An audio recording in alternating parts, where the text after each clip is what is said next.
আসসালামু আলাইকুম সুপ্রিয় দর্শক এবং শ্রোতা মণ্ডলী, আপনারা দেখছেন মুসলিম মিরর ইউটিউব চ্যানেল এবং ফেসবুক পেজ। আজকে আমরা আলোচনা করব কলকাতার অন্যতম রাজকীয় এবং ঐতিহাসিক স্থাপনা টিপু সুলতান মসজিদের ইতিহাস নিয়ে। মাইসোরের শাসক হওয়া সত্ত্বেও টিপু সুলতানের নামে কলকাতায় মসজিদ নির্মাণ কেন হলো, কেই বা করেছিলেন, তার পিছনে কি ইতিহাস লুকিয়ে আছে, আজকে আমরা সেই ব্যাপারটা নিয়ে আলোচনা করব। আপনারা ভিডিওটি শেষ পর্যন্ত দেখুন এবং সঙ্গে থাকুন।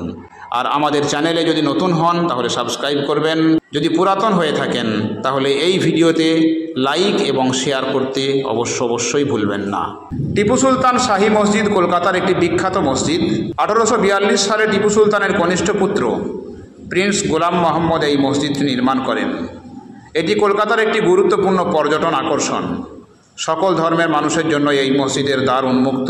মসজিদটির গঠনশৈলী টালিগঞ্জের গোলাম মোহাম্মদ মসজিদের অনুরূপ। অতীতে মসজিদের প্রার্থনাকারীদের অজু করার জন্য এসপ্লানেড ট্যাঙ্ক নামে একটা বড় পুকুর খনন করা হয়েছিল। বর্তমানে এই পুকুরটির কোনো অস্তিত্ব নেই। টিপু সুলতানের 11তম ও সর্বকনিষ্ঠ পুত্র মোহাম্মদ প্রিন্স গোলাম শাহ দ্বারা নির্মিত মসজিদটি কলকাতার প্রাণকেন্দ্রে। 1832 সালে ধর্মতলায় জমি কিনে অপরূপ সৌন্দর্যশালী মসজিদটি নির্মাণ করেছিলেন তার বাবা টিপু সুলতানের স্মরণে, যা সম্পন্ন হয় 1842 সালে। 16টি গম্বুজ ও 4টি মিনার দ্বারা মসজিদটি নির্মিত।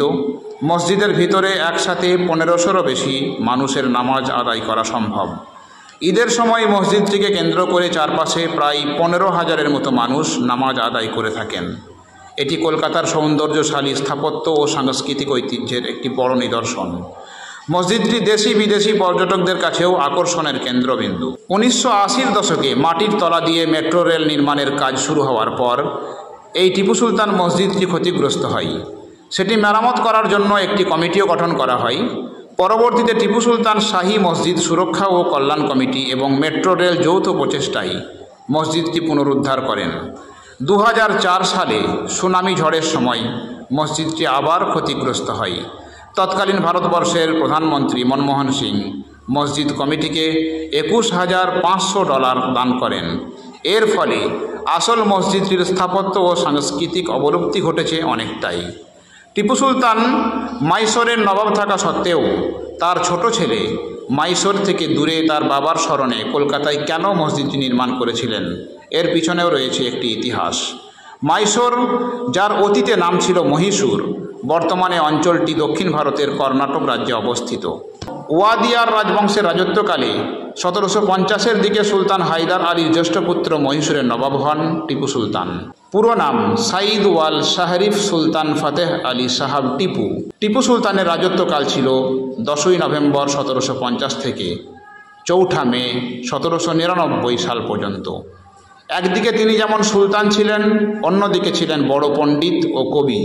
মাইসোরের রাজধানী শ্রীরঙ্গপত্তনম ব্রিটিশ শাসক বাহিনীর দ্বারা দখলকৃত হয়।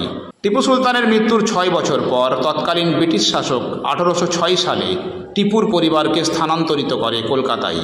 কারণ হিসাবে জানা যায়, একদিকে রাষ্ট্র থেকে ছত্রভঙ্গ করা এবং তাদের নজরীকৃত করা। এভাবেই ধীরে ধীরে তারা হয়ে ওঠেন কলকাতাবাসী এবং কলকাতাতে স্থাপিত হয় বা স্থাপন করেন তাদেরই বংশধরের নামে টিপু সুলতান মসজিদ। আজ এ পর্যন্তই। সকলে ভালো থাকবেন, সুস্থ থাকবেন।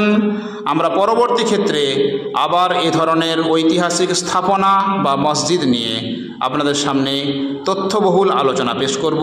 আসসালামু আলাইকুম।